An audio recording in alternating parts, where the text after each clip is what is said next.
télémédecine. Donc, ah ouais, non, c'est fort ça. Et donc, on a le plaisir d'accueillir le docteur Hermine Lenoir qui travaille à Broca et qui s'occupe de mettre en place la télémédecine entre l'hôpital et les EHPAD. Vous savez que depuis le 15 septembre maintenant, la télémédecine est remboursée par la Sécurité sociale. Et donc Hermine va nous refaire le point et puis on pourra partager les expériences. Merci Olivier, merci Françoise Forette et les organisateurs pour m'avoir invité. Donc je vais effectivement vous parler de la télémédecine et je vais essayer de convaincre les plus sceptiques de l'utilité de ce dispositif et j'espère éclairer un petit peu sur les dernières données, notamment la nomenclature des actes et le remboursement des actes, voilà, pour ceux qui ne sont pas encore familiers de ce dispositif. Alors, pourquoi d'abord une activité de télémédecine en gériatrie ? Tout d'abord, à cause du vieillissement de la population, au 1er janvier 2017, la France comptait 9% de personnes âgées de 75 ans et plus. Et la population vieillit puisque en 2035, on devrait être 10 millions de personnes âgées de plus de 75 ans. Dans le même temps, le taux de recours à l'hospitalisation augmente avec l'âge. Au-delà de 65 ans, ça double par rapport aux sujets de moins de 65 ans dans la tranche d'âge 65-74 ans. Ce taux de recours à l'hôpital triple dans la tranche d'âge 75-84 ans et quadruple pour les plus âgés au-delà de 85 ans. Parallèlement, le nombre de séjours, c'est-à-dire des séjours répétés, augmente aussi avec l'âge et le nombre et la durée des séjours, ce qu'on appelle la DMS, qui est un indicateur de, non pas de qualité, mais d'efficience dans les hôpitaux. Quand on regarde de plus près la nature de ces hospitalisations, on voit que la plupart de ces hospitalisations sont des hospitalisations non programmées, souvent via les urgences, dont le nombre double aussi entre la tranche d'âge 65-74 ans et celle des plus âgés, c'est-à-dire au-delà de 85 ans, et que au cours des 10 dernières années, ces hospitalisations non programmées ont augmenté. En 2016, il y avait près de 40% des Français âgés de 75 ans et plus. Ça représentait quelque chose comme 1,6 million de Français qui ont été hospitalisés au moins une fois dans l'année. Et dans 50% des cas, ces hospitalisations étaient faites de manière non programmée, dont 23% via les urgences. Si on regarde la population uniquement des personnes dans les EHPAD, on a 40% des résidents en EHPAD qui ont été hospitalisés chaque année avec une durée moyenne de séjour de 19 jours. Et quand on regarde, la majorité de ces hospitalisations ont été faites via les urgences. On le sait, l'hospitalisation, ce n'est pas forcément une sinécure. C'est-à-dire qu'il faut rentrer à l'hôpital quand on en a réellement besoin, que les séjours prolongés sont source de problèmes médicaux, de comorbidité, de morbimortalité, et que ce n'est pas forcément une bonne chose de rester à l'hôpital. À l'hôpital, la personne âgée majeure le risque de son déclin fonctionnel, la marche, les problèmes de marche, des chutes, la iatrogénie médicamenteuse, les risques confusionnels, notamment dans la population des sujets qui souffrent de troubles cognitifs, les problèmes d'incontinence et d'ulcères de décubitus qui sont démultipliés à l'hôpital et en général dans des phénomènes de cascade qu'on connaît en gériatrie. Alors, dans ces hospitalisations, il y a beaucoup de réhospitalisations et ça concerne souvent les sujets âgés polypathologiques. Je vous rappelle que 40% des sujets de plus de 75 ans ont au moins 3 pathologies intercurrentes. Et ces réhospitalisations témoignent très probablement des organisations d'amont et d'aval qui sont défaillantes. On l'a vu là dans les EHPAD, mais c'est également le cas en ville. Alors, quels sont ces obstacles qui ont été identifiés à travers différentes études et quelles sont les actions qu'on peut mettre comme levier pour prévenir et donner une réponse optimale pour la prise en charge des pathologies chroniques des sujets âgés ? Tout d'abord, le constat, c'est qu'il y a un manque d'expertise et de formation parfois en soins primaires, pas simplement en ville, mais aussi au sein des EHPAD. à la fois pour établir des diagnostics, mais aussi des stratégies thérapeutiques et des prises en soins adaptées. Il y a souvent un manque d'accessibilité aux avis d'experts, parfois hospitaliers, par exemple pour l'imagerie lourde ou pour l'oncologie, des spécialités qui sont vraiment des spécialités, on va dire, hospitalières.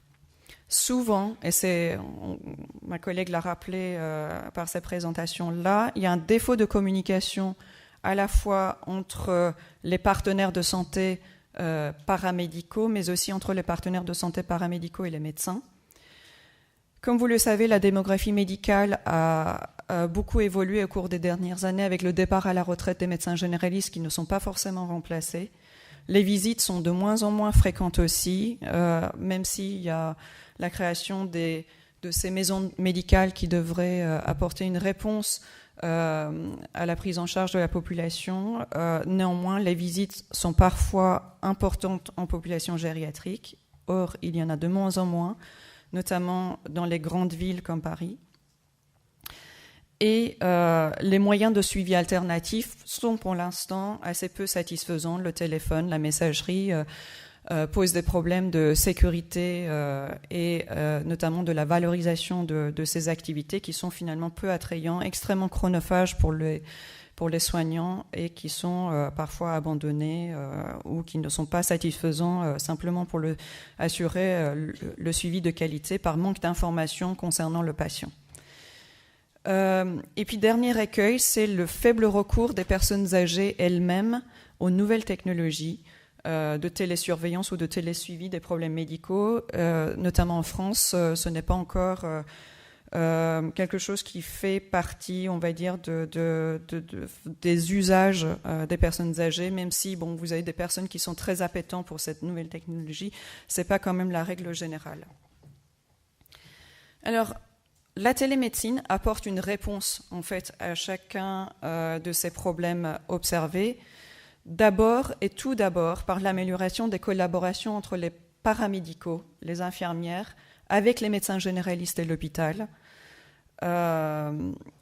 Mais cette amélioration doit se passer par une structuration des filières qui devrait, pour que la télémédecine marche, préexister l'implémentation de la télémédecine. La télémédecine devrait être un outil et ce n'est pas en soi une solution pour structurer les filières. Donc c'est un plus, mais ça ne peut absolument pas marcher tant qu'il n'y a pas ce travail en amont de structuration des filières. C'est un dispositif de suivi médical des personnes âgées au domicile, j'y inclus naturellement les EHPAD, mais sans substitution aux interactions humaines. C'est une grande crainte, en fait, à la fois de la part de la population, notamment des personnes âgées, des familles, mais parfois aussi des soignants qui ont une réticence à ces nouvelles méthodes de travail en disant non, finalement, l'interaction humaine est extrêmement indispensable. Encore une fois, la télémédecine, c'est un plus. Ça accompagne les prises en charge, mais ça ne doit pas se substituer aux relations interhumaines. Cet outil permettra très probablement, et permet déjà dans les expérimentations en cours ou passées, une acculturation, une acclimatation progressive de la personne âgée aux nouvelles technologies au service de la santé, au sens large, les technologies d'information et de communication, les gérontechnologies.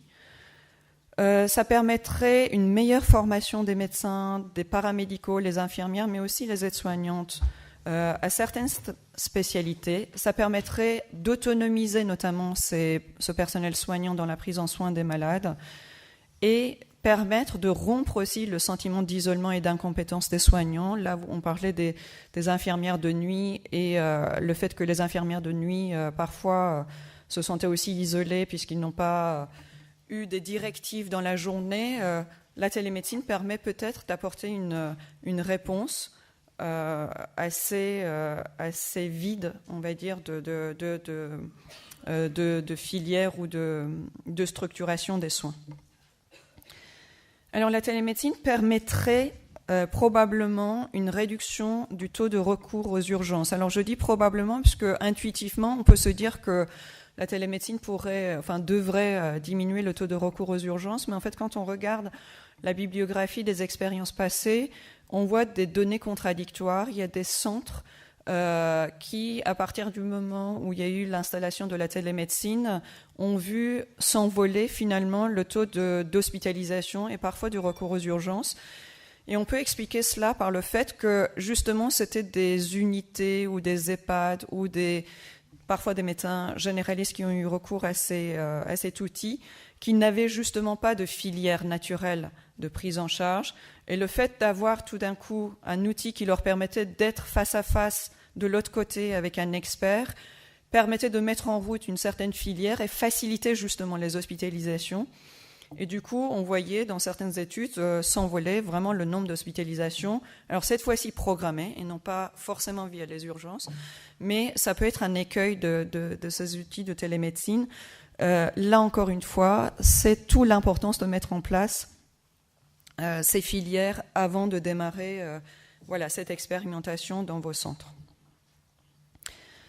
Alors, à terme, on devrait, du fait de cette diminution de recours aux urgences, voir aussi diminuer la consommation des transports sanitaires, aussi parce que ces téléconsultations ou ces téléexpertises permettraient aussi de réduire les consultations présentielles et du coup diminuer à la fois le coût, mais aussi les tracas que ça représente pour la personne âgée d'être trimballée de l'EHPAD en consultation, en hospitalisation. Voilà. Alors, la télémédecine permet aussi une meilleure connaissance du contexte de vie des malades par les soignants. C'est très utile, alors pas pour les médecins généralistes qui font des visites à domicile, mais par exemple pour un médecin hospitalier. Je prends notre exemple de consultation mémoire quand on a des patients en face de soi. C'est extrêmement précieux d'avoir des données sur on va dire, le contexte de vie au sens large du patient, et parfois le fait de voir le patient dans son environnement, ou parfois dans les EHPAD, c'est extrêmement précieux. Moi, je m'occupe par exemple des troubles du comportement. Ça m'est très précieux si j'ai la possibilité de voir le malade dans son EHPAD et voir quel est son contexte, on va dire, de vie, de relationnel, son environnement humain et architectural. Ça donne des données précieuses pour la prise en charge du malade. Et puis, l'autre intérêt de la télémédecine, c'est une meilleure transparence des prises en charge pour les familles qui pourraient rentrer plus facilement en contact avec le personnel soignant, mais aussi les médecins experts pour avoir des données, des connaissances sur la maladie de leurs parents.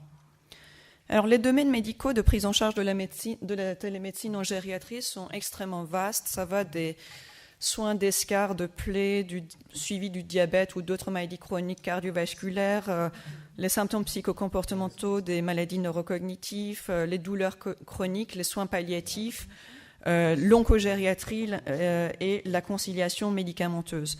Et il y a pas mal d'expérimentations dans divers domaines, parfois avec des expériences qui multiplient les différentes spécialités. Alors, je vous rappelle le cadre légal et réglementaire de la télémédecine en France. Vous savez que l'inscription dans la loi de la télémédecine a été faite en 2009 par la loi Hôpital Patient Santé Territoire, et que le décret du 19 octobre 2010 a établi les contours juridiques de la télémédecine en précisant que la télémédecine c'est la réalisation d'actes médicaux à distance au moyen d'un dispositif utilisant les TIC, donc sans la présence du patient auprès du médecin expert. Et il y a la télémédecine est déclinée selon différentes modalités. La téléconsultation, qui consiste en fait pour le médecin expert de donner un avis sur la sollicitation d'un médecin requérant pour un patient qui est présent auprès du médecin requérant, et que le médecin expert visionne dans son dispositif caméra, son ordinateur. Vous avez la téléexpertise qui se fait en dehors du malade, uniquement sur des données du dossier du patient. Alors ça peut être des données écrites, mais ça peut être aussi des photos, des vidéos, mais le patient n'est pas présent au moment de la consultation. La télésurveillance médicale, qui consiste à surveiller un patient à distance grâce aux objets connectés, par exemple un tensiomètre ou un électrocardiogramme. La téléassistance médicale, qui est un avis qui est donné par le médecin expert à un autre médecin dans la prise en charge d'un patient, mais ça va au-delà de la téléexpertise. C'est par exemple montrer un geste de chirurgie à distance. Ça se pratique souvent en chirurgie dans des zones désertes. Et puis la régulation médicale qui concerne essentiellement la régulation des urgences et du SAMU. Alors, le cadre réglementaire précise aussi l'importance du consentement libre et éclairé de la personne concernée, c'est-à-dire du patient, l'authentification forte et professionnelle de santé qui devrait être bien connue à la fois du côté requérant que du côté requis, l'identification des patients et puis des données de traçabilité, d'archivage et de la sécurité des données archivées. Alors, les expériences de télémédecine en gériatrie en France, il y en a plusieurs. Les premières expériences ont été réalisées dans la région Midi-Pyrénées dès les années 90 avec des téléconsultations spécialisées qui concernaient à la fois les établissements publics et privés, les EHPAD, mais aussi les centres de détention. Et quand on regarde les données des 13 500 téléconsultations réalisées en 10 ans, par exemple dans la région Midi-Pyrénées, on voit que quasiment 50% des téléconsultations ont permis d'éviter les transferts vers les urgences et que par ailleurs 16% de transfert en urgence a été fait alors que le médecin requérant estimait que ce n'était pas nécessaire. Et l'avis du spécialiste a permis d'éviter la perte de chance pour le patient d'être transféré vers l'hôpital. Les spécialités qui étaient en particulier concernées par les téléconsultations, c'était essentiellement la cardiologie, la cancérologie et la radiologie. La gériatrie, c'était à peu près vers le cinquième position dans la liste des demandes d'avis.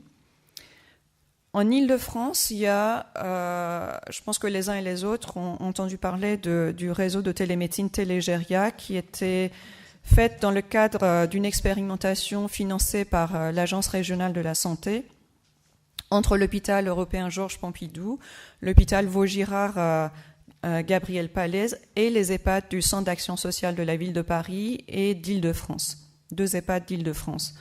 La phase expérimentale a concerné quelques 200 patients avec 333 téléconsultations, concernait 16 spécialités, donc ça ne concernait pas que la gériatrie générale, mais aussi d'autres spécialités. D'ailleurs, les spécialités les plus concernées pour ces personnes âgées étaient l'orthopédie et la dermatologie. Alors, pour des questions à la fois organisationnelles, mais aussi des écueils, on va dire, technologiques, cette expérimentation a un peu battu des ailes dans les dernières années et l'organisme, le GCS-CESAN, qui fait disposer de la plateforme de télémédecine en Île-de-France et notamment dans le cadre de Télégéria, qui est le GCS-CESAN et la plateforme Ortif, a modifié sa plateforme qui s'installe là vers une nouvelle version plus performante qui est Ortif 2. Et donc, Télégéria continue en fait de manière plus élargie entre les EHPAD du CASVP et plusieurs hôpitaux gériatriques. Je vais vous en parler, dont notre hôpital, l'hôpital Broca. Il reste 3 minutes. À destination des CASVP. Alors, les patients qui sont éligibles pour la télémédecine. Alors jusqu'ici, vous savez que la télémédecine était faite dans le cadre d'expérimentation, notamment l'expérimentation étape financée par l'ARS, qui a démarré en 2014 pour 4 ans.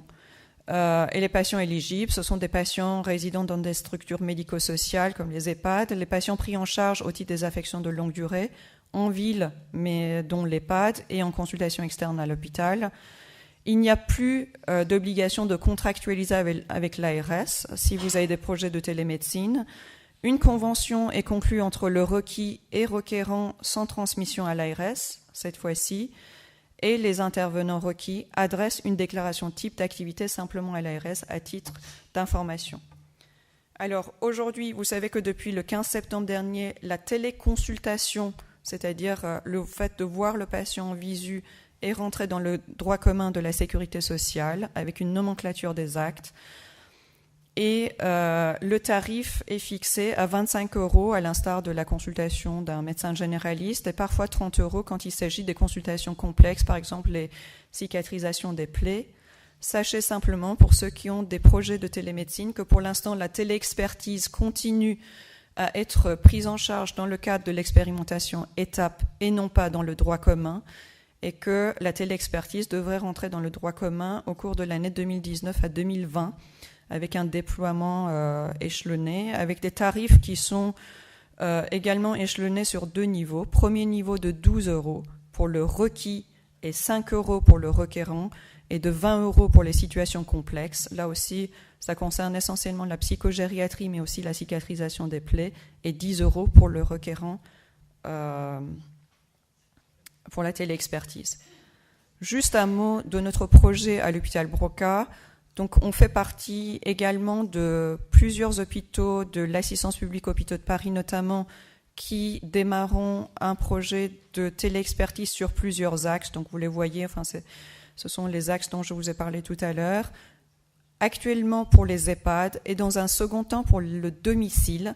Alors, la partie domicile, c'est nettement plus difficile à la fois pour organiser les consultations avec le médecin généraliste ou les SIAD, les services de soins infirmiers à domicile, et essentiellement aussi pour des questions techniques, puisqu'aujourd'hui, la téléconsultation, il y a besoin de vidéos, et que ceci ne peut se faire à domicile que par un smartphone, et donc il faudrait la version très améliorée d'Ortif et la version mobile qui va arriver probablement vers 2019 et qui permettra du coup d'installer cette télémédecine à domicile.